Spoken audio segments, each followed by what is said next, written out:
오늘의 내용은 레갑 사람들에 대한 내용입니다. 이 세상에는 많은 민족이 있고 또 족속이 있습니다. 존경할 만한 족속도 있고 또 격이 떨어지는 그런 민족과 족속도 있습니다. 디도서 1장 12절에 보면 그레데 사람들은 거짓말하는 사람들이다 이렇게 기록이 되어 있습니다. 성경도 어떤 지역 사람들에 대해서 평가를 하고 있습니다. 이 세상에서 사라져버리면 좋을 만한 족속도 있다고 생각합니다. 하나님께서는 이스라엘 백성들에게 가나안 땅을 허락하시면서 가나안의 7 족속을 남김없이 진멸하라고 말씀을 하셨습니다. 살아있을 가치가 없는 그런 족속인 것을 하나님께서 말씀을 하셨습니다. 우리가 이러한 성경의 내용을 볼 때 우리가 어느 지역의 출신이고 또 어느 곳에서 살고 있는데 그 나름대로의 평가를 하나님도 하시고 사람들도 할 수밖에 없다 이렇게 말할 수가 있습니다. 오늘 성경에 레갑 사람들의 이야기가 나오는데 먼저 6절에 보니까 이 레갑 족속의 그 사람 중에서 요나답 이야기가 나오고 있습니다. 요나답은 레갑의 아들로서 레갑 족속을 실질적으로 만들어간 기둥을 세운 사람이라고 볼 수가 있습니다. 요나답은 아주 강력한 인물이라서 열왕기하 15장 이하에 보면 예후가 북쪽 이스라엘에서 종교개혁을 일으키는데 거기에 동참을 한 사람입니다. 아무래도 칼을 들고 싸움을 했을 것으로 생각을 합니다. 강력한 그러한 선조를 가지고 있습니다. 요나답의 특징은 부패하고 타락한 도시에서 우리가 피하여 살자, 우리가 거룩하고 청결한 삶을 살자 이렇게 주장을 하고 그런 사상을 가지고 실질적으로 자기와 자기의 후손들을 그렇게 하게 한 사람이라고 하는 것입니다. 원래 레갑 족속은 원래 미디안 사람으로 불리는 겐 족속에서 나왔습니다. 사사기 1장 16절에 나옵니다. 모세의 장인 이드로도 겐 족속이라고 볼 수 있죠. 그래서 레갑 족속과 겐 족속은 상당히 밀접한 관계가 있고 이 사람들은 이스라엘 사람들이 별로 대접을 해주지 않는 미디안 족속이라는 것을 알 수가 있습니다. 이 겐 족속은 광야에서 이스라엘 사람들의 변방에 살았습니다. 어떻게 보면 집시 같은 민족이고 소규모 집단이라고 볼 수가 있습니다. 그렇지만 이스라엘 백성들이 가나안 땅을 점령하고 살고 있을 때 그들과 함께 그리고 그들의 변방에서 그들과 친근하게 하면서 살았다는 것을 가르쳐주고 있습니다. 오늘 본문에서 에레미야가 하나님의 명령으로 레갑 사람들의 후손들을 성전으로 불러드립니다. 이때가 어느 때냐 하면 북쪽 이스라엘 나라는 이미 망해버렸고 이제 남쪽 유다가 남았습니다. 남쪽 유다도 당시에 바벨론의 침공을 받고 있었습니다. 남쪽 유다는 3번에 걸쳐서 핍박을 받은 다음에 공격을 받고 완전히 나라가 망했죠. 그런데 이 시점이 어느 때냐 하면 첫 번째 침공이 있었던 BC 605년 그때로 생각해서 바로 1년 전인 BC 606년 경으로 생각할 수가 있어요. 바로 이때입니다. 바벨론이 처음으로 침공을 해오는 바로 전에 예레미야가 예루살렘에 거주하고 있던 레갑 사람들을 성전으로 불러 모은 것입니다. 이때가 성경에 보니까 요시야 왕의 아들 여호야김 때다 이렇게 말하고 있습니다. 이때는 상당히 나라 분위기가 어수선하고 침울할 때라고 볼 수가 있어요. 나라가 풍전등화 위기에 있는 것이죠.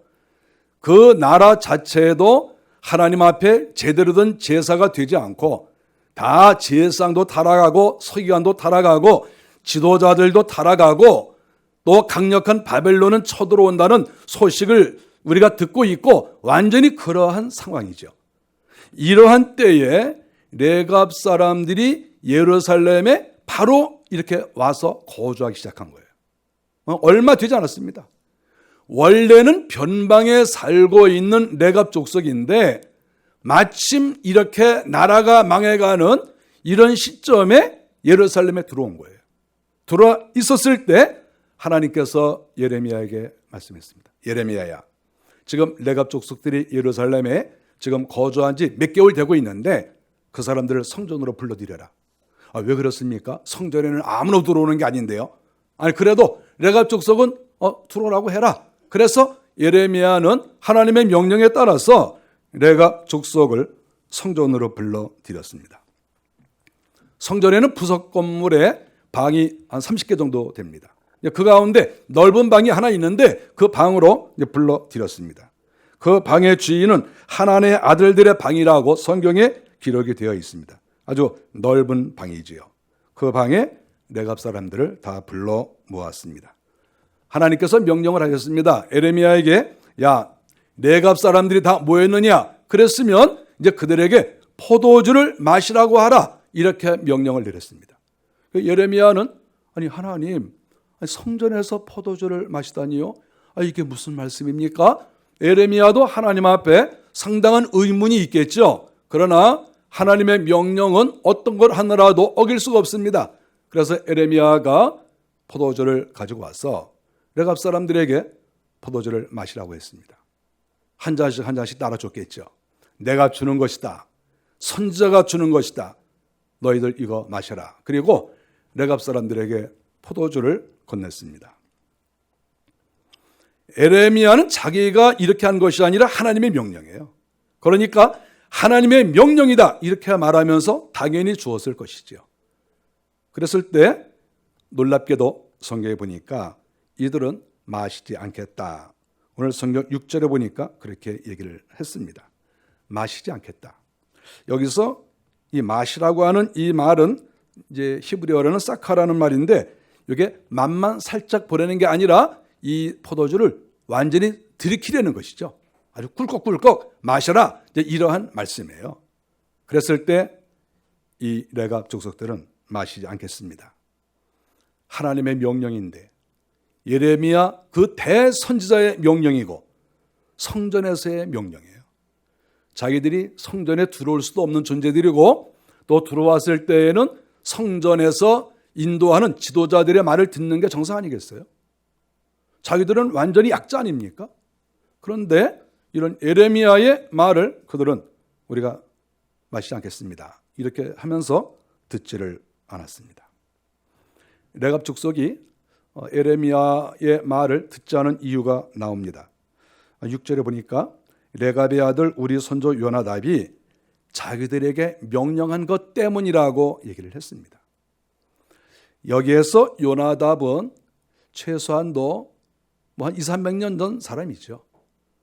여러 해전 수많은 세월이 지난 그런 선조의 그러한 명령이 아니겠어요?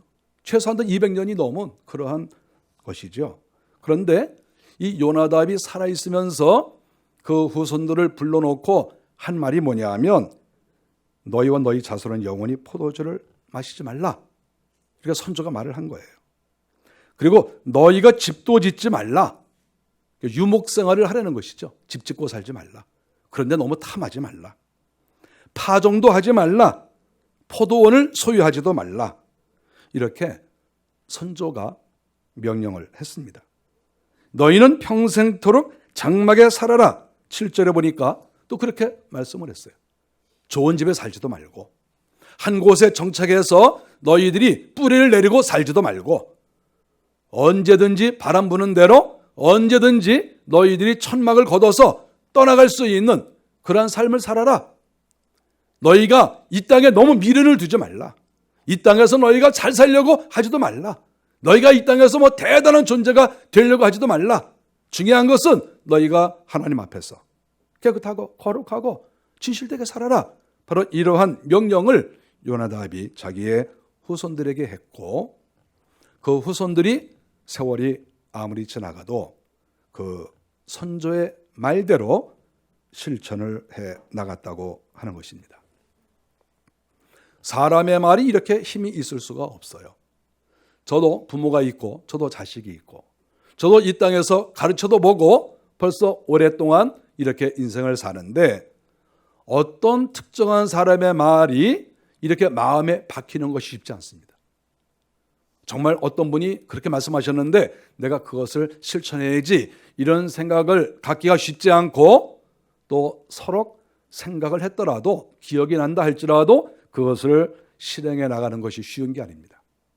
그런데 레갑 족속은 몇백 년이 지나도 실천을 한 거예요. 조상인 요나답이 본 것이 뭐냐 하면 이스라엘 백성들이 하나님을 잘 믿는 것 같지만 날마다 입만 열면 하나님 하나님 하고 있는데 요나답이 북쪽 이스라엘 나라 그 망해가는 거 다 봤거든요. 그 아합 시대에 살았었으니까. 그래서 이스라엘 나라의 모습을 다 겪어보고 인생을 살면서 깨달은 게 뭐냐 하면 하나님의 백성들도 별거 없다. 하나님의 백성들도 욕심만 가득하고 하나님의 말씀은 기억하지도 않고 자기 멋대로 살아가고 그렇게 하더라. 이것을 요나답이 철저히 깨달은 다음에 너희가 이스라엘 사람들을 본받지 말라. 이렇게 말을 한 것이죠. 충격적인 얘기 아니겠습니까? 이스라엘과 가까이 살고 있고 또 이스라엘에 귀화를 했어요. 이스라엘에 귀화를 한 것이 레갑 지파인데 레갑 족속인데 이 사람들은 마음속에서 우리가 비록 이스라엘 나라에 귀화를 했지만 하나님 나라에 귀화를 했지만 이 사람들의 행동은 본받을 수가 없겠다. 이놈들 보니까 이거 형편없고 더럽고 맨날 술 먹고 돌아다니고 하나님 제대로 섬기는 것도 아니고 맨날 자기들끼리 싸우고 이거 별거 없구나 이런 생각을 한 거죠. 그러니까 너희들은 이스라엘 사람들처럼 그렇게 살지 말고 너희들은 섞어 살지 말고 변방에서 이렇게 따로 살면서 집도 짓지 말고 포도원도 만들지 말고 너희가 이렇게 조용조용히 살다가 또 때가 되면 다른 데로 이동하고 그렇게 내가 살아라. 이렇게 가르쳐 준 것입니다. 이스라엘 백성들하고 섞여 살면 너희들 망한다. 그런 이야기가 되겠죠. 충격적인 이야기입니다. 만일에 오늘날로 비교하면 예수 믿는 사람들하고 가까이 하지 말아라. 예수 믿는 사람들을 가까이 하면 애버려. 이런 말하고 거의 비슷한 말이 아니겠어요? 우리가 그런 말을 들을 수 없죠. 물론 듣지도 않지만 만일에 그런 말을 듣는다고 하면 이건 쇼크죠. 쇼크. 그런데 요나답은 그렇게 얘기를 했습니다. 하나님의 말씀보다 더 엄격하게 요나답이 자기의 후손들을 가르쳤습니다. 하나님의 말씀보다 더 엄격하게 너희들이 철저하게 살아라. 이렇게 가르쳐 준 것이죠. 이스라엘 백성들이 어떻게 살았길래 요나답이 이렇게 자기 후손들에게 얘기를 했겠습니까? 이스라엘 사람들은 하나님을 잘 믿는 것 같은데 실상은 하나님을 두려워하지 않고 세상의 군대를 더 두려워했습니다. 다른 나라가 즉 바벨론이나 그 북쪽 나라가 쳐들어온다고 하면 항상 애굽이나 다른 나라를 의지했습니다. 권력을 의지했다는 말이죠. 세상의 힘을 의지한 거예요. 우리 하나님이 온 세상을 통치하신다고 하는 이러한 생각이 없는 거예요. 날마다 성경 배우고 날마다 예배 드렸는데 생각하는 것이 하나님보다 세상 권력을 더 무서워하고 세상 권력을 더 의지하려고 하는 이러한 생각이 이스라엘 사람들 속에 있는 거예요. 그 남쪽 유다가 지금 그렇게 하고 있는 것입니다. 또 술 취하고 방탕하고 우상 숭배를 하고 그렇게 살았습니다. 이스라엘 본자손이라는 사람들은 이렇게 죄를 꺼리낌 없이 짓고 있는데 귀화한 레갑 족속은 오히려 더 경건하게 살았다. 이렇게 말씀을 하고 있습니다. 변방에 살고 있었던 레갑 사람들이 그럼 왜 예루살렘에 왔습니까? 그 이유를 성경이 또 가르쳐주고 있습니다. 11절에 보니까 바벨론의 느부갓네살 왕이 이스라엘을 치러 왔는데 이때를 우리가 BC 605년으로 보는데 바로 그때쯤에 그 바로 전에 이제 온 거죠. 쳐들어 오려고 하기 바로 전에 지금 이 예루살렘으로 올라왔습니다. 변방에 살고 있다 보니까 다른 나라와 전쟁하는 것도 미리 보고 또 소식도 먼저 듣고 그래서 그들은 예루살렘으로 올라왔습니다. 예루살렘으로 올라왔을 때 우리가 생각을 해보면 지금 예루살렘에 살고 있었던 사람들 중에서는 전쟁 소식을 듣고 이미 애굽으로 도망간 사람들이 많아요. 역사적으로 보면 이미 여기서 도망갔어요. 유다 사람들 중에서도 애굽이 바로 옆이니까 많이들 벌써 피했습니다. 우리가 애굽이라는 나라에 가보면 애굽에 이스라엘 사람들이 아주 집단적으로 모여 사는 곳이 있는데 거기에 예루살렘 성전식으로 성전도 지어놨어요. 그 애굽에 보면 그만큼 상당수의 이스라엘 사람들 또 남유다 사람들이 애굽으로 피난을 갔습니다. 집단으로 거주했어요. 거기서. 그러니까 지금 BC 605년에 바벨론이 첫 번째 침공을 하는데 벌써 그 전부터 수많은 사람들이 다 도망간 거예요. 애굽으로. 우리가 가만히 생각해 보세요. 지금 남쪽 유다 사람들이 애굽으로 도망가고 다른 데로 지금 도망가고 자기 살 길을 다 찾고 있는데 이상하게 레갑 족속들은 애굽으로 도망가지 않고 다른 나라로 피하지 않고 지금 전쟁의 소용돌이 속에 들어갈 수밖에 없는 그리고 불덩어리가 되어버릴 수 있는 그러한 예루살렘으로 레갑 사람들은 들어와요. 너무 신기하지 않습니까? 아니 똑똑하고 야가 빠진 사람들은 이미 다 빠져나가는데 오히려 얼마든지 피할 수 있고 얼마든지 도망칠 수 있는 그 사람들이 천막 다 걷어서 던져버리고 예루살렘으로 들어왔다는 거예요. 레갑 족속이. 지금 오늘 성경에서 그렇게 말을 하고 있습니다. 얼마나 놀랍습니까? 정반대로 사는 것이죠. 저는 이 레갑 족속의 이 행동을 보면서 정말 하나님을 진실로 믿는 이 소수들, 레갑 족속의 숫자는 많지 않아요. 그런데 성경이 이렇게 기록하지 않습니까? 그 이유가 뭐겠어요? 비록 숫자가 많지 않지만 하나님을 진실로 믿는 순결하고 영적 존재들, 바로 그러한 사람들이 어떻게 살아가고 있는가, 그것을 성경이 관심 있게 기록을 했다고 하는 것입니다.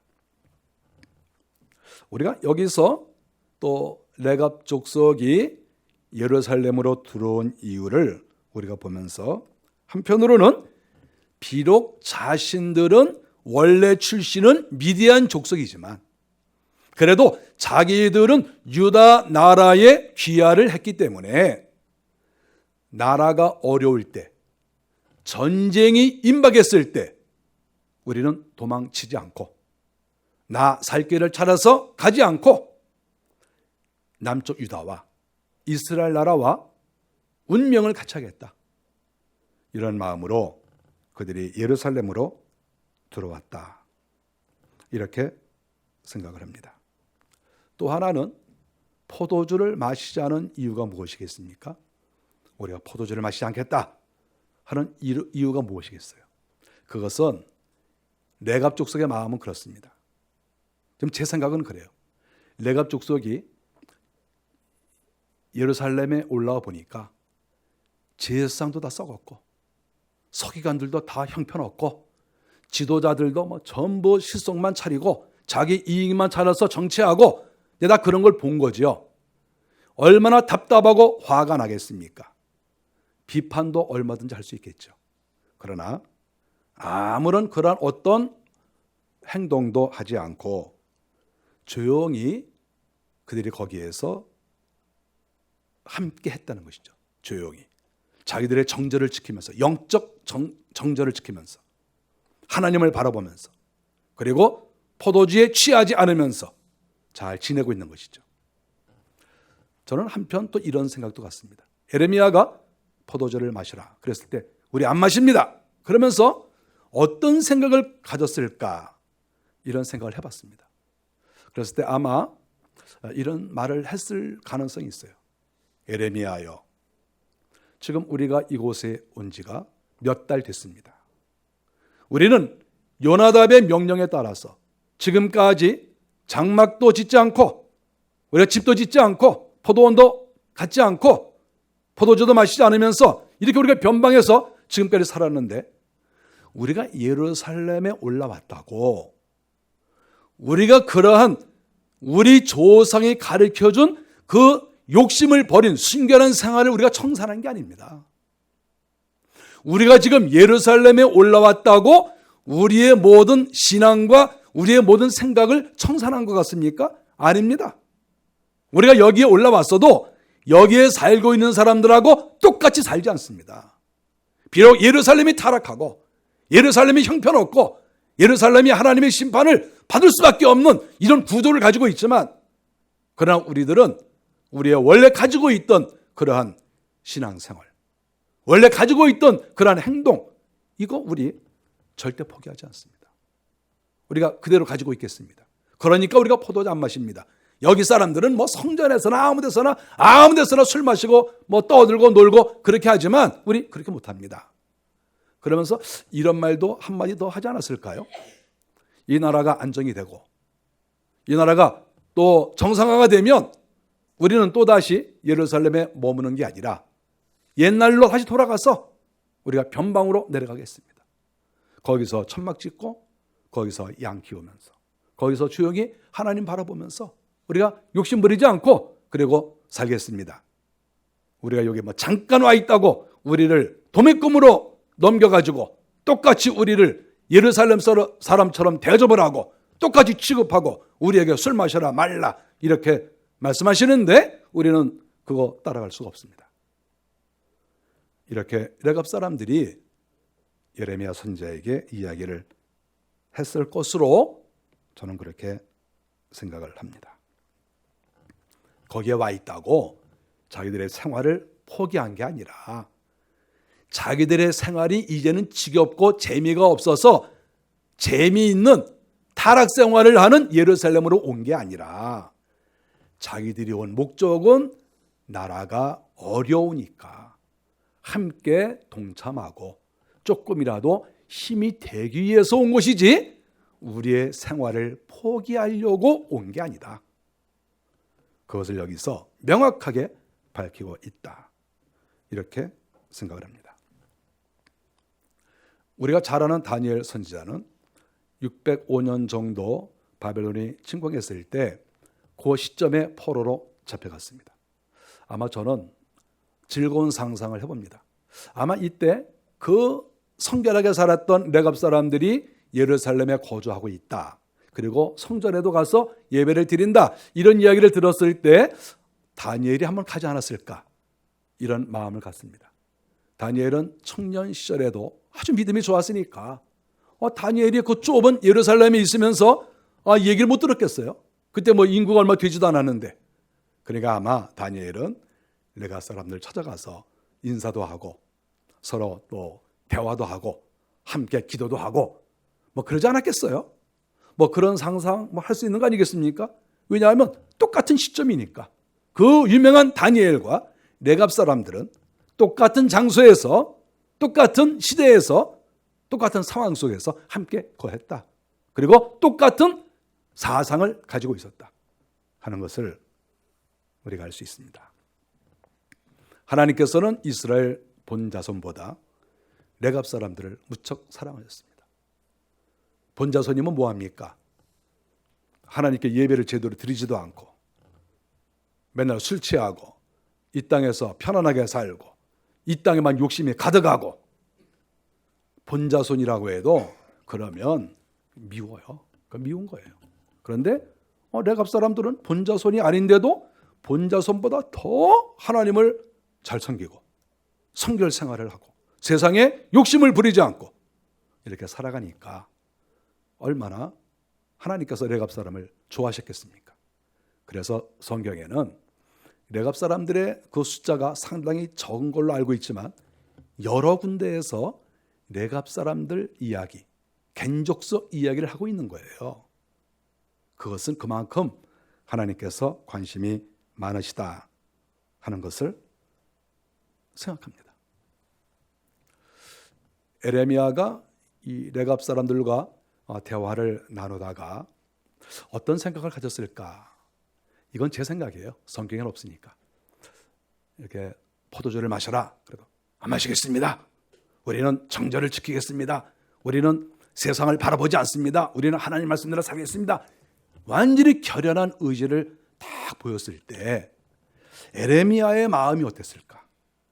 아마 이런 마음을 갖지 않았을까요? 야, 우리나라의 제사장들 다 쫓아내버리고 그냥 서기관들이라는 것들 뭐 맨날 성경 연구한다고 그러는데 하나도 쓸모도 없는 것들 다 쫓아버리고 제사장들 이거 형편없는 것들 싹 쫓아버리고 그냥 이 레갑 사람들에게 제사장 옷을 입혀가지고 야, 너희들이 이왕 성전에 왔으니까 너희들이 성전에서 제사 드려라. 그러면 이 나라가 깨끗해질 것이다. 이런 생각을 하지 않았을까? 네, 제가 스스로 혼자서 그렇게 생각을 해봅니다. 성경에는 나와 있지 않으니까, 나온 건 아니니까 이건 제 생각입니다. 그런 마음을 저는 가진 게 아닐까 생각을 해요. 그렇지 않겠어요? 하나님의 집을 섬기는 사람들이 필수 조건이 뭐겠습니까? 어쨌든 하나님 말씀대로 살려고 애를 쓰고 성경 말씀대로 살려고 애를 쓰는, 완벽하지는 않지만 그런 마음을 가지고 있는 사람들이 귀한 거 아니겠어요? 그랬을 때 당시에 서기관이나 제사장들은 너무 형편이 없으니까, 뭐 조금 부족한 게 아니라 너무 형편없으니까 오죽하면 하나님께서 나라를 없애버리셨겠어요. 그러니까 차라리 레갑 사람들이 이 나라에 이 성전 예배를 주장하고 이 사람들이 여기서 봉사했으면 좋겠다, 이런 생각을 예레미야가 개인적으로 할 수도 있겠다, 그런 생각을 해보는 것이죠. 레갑 족속은 공개적으로 자기들은 나시린처럼 살겠다고 선언을 한 것입니다. 성전에서 우리는 나시린처럼 살겠습니다. 나시린의 서약이 뭡니까? 나시린의 서약은 자기가 정한 기간 동안 포도주를 마시지 않는 거죠. 머리도 깎지 않고 세상에 함부로 돌아다니지 않고, 이게 나시린의 서약이지요.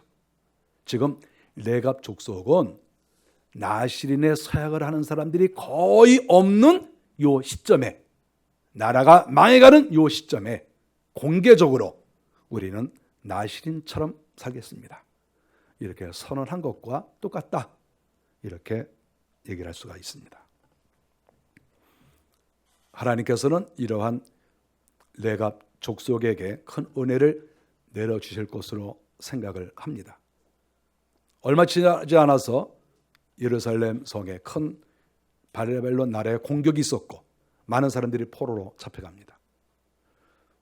레갑 족속이 포로로 잡혀갔더라도 그래도 하나님께서 그들의 생명을 잘 지켜주시지 않았겠습니까? 하나님의 사람들에 대해서 하나님께서는 피할 길을 분명히 주신다는 것을 저희는 믿습니다. 비록 레갑 족속이 소수이지만 아무리 숫자가 많은 유다 사람이라도 감히 겨눌 수 없는 그러한 깊은 신앙을 가지고 있었다 하는 것을 알 수 있습니다. 아무리 사람들이 비틀거려도 자기들은 똑바로 걸어가고 다른 사람들은 사상이 오염이 되어도 결코 오염되지 않고 끝까지 하나님 중심으로 나아가는 레갑 사람들의 모습, 정말 멋진 그러한 모습입니다. 저는 이 성경을 읽으면서 제가 부족하지만 레갑 사람들처럼 살았으면 좋겠다 하는 그런 기대가 제 속에 있습니다. 여러분들도 그런 기대를 한번 하시면 어떻겠습니까? 세상이 다 썩어간다고, 세상이 자기 마음대로 살아간다고, 세상이 하나님을 잃어버린다고 나도 적당히 살아갈 거야, 나 중간에 섞여서 이렇게 살아갈 거야, 이런 생각을 갖기보다는 내가 비록 소수가 된다 할지라도 끝까지 레갑 사람들처럼 하나님 중심으로 살겠다, 이러한 마음을 가지셔서 이렇게 성경의 기록이 되고 역사에 남을 수 있는 우리 모두가 되시기를 바랍니다. 기도하겠습니다.